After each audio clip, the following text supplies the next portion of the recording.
যে ওমরে ফারুককে বিচার দিছে। ওমরে ফারুক বললো তোমার হাজবেন্ডকে ডেকে আন। ডেকে আনা হলো, কিরে কয় তালাক দিছস? কয় 100 তালাক। দিবি 3 তালাক, 100 তালাক দিছস কেন? কয় মেজাজ গরম আছিল। ওমরে ফারুক বলে ঠিক আছে, বিচার হলো 3 তালাকে তোর বউ তালাক, বাকি 97 তালাক এখন তোর পিঠে পড়বে। এরকম যদি মাইট দেওয়া যাইতো জায়গা মতো, সব তালাক বন্ধ হয়ে যেত। চিল্লায় বলেন ঠিক কি না? এই জন্য বউয়ের সাথে যদি ঝগড়া হয় তালাক না, ইসলাম প্রথমে বলছে ফাইদুহুন্না, ওয়াজ করেন, বুঝান, ঘুরতে নিয়ে যান, শাড়ি কিনে দেন।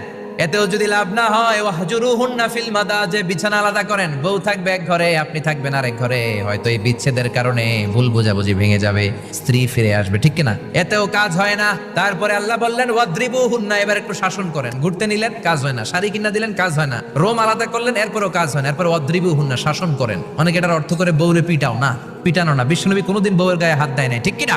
এই ওয়াদ্রিবুহুন্নার শাব্দিক অর্থ হলো পিটাও, কিন্তু পারিভাষিক অর্থ হলো স্ত্রীকে একটু শাসন করো। অনেক মুফাসসির বলে মেসওয়াক দিয়ে বাড়ি মারো আস্তে আস্তে। অনেক মুফাসসির কয় কোল বালিশ দিয়ে পিটাও।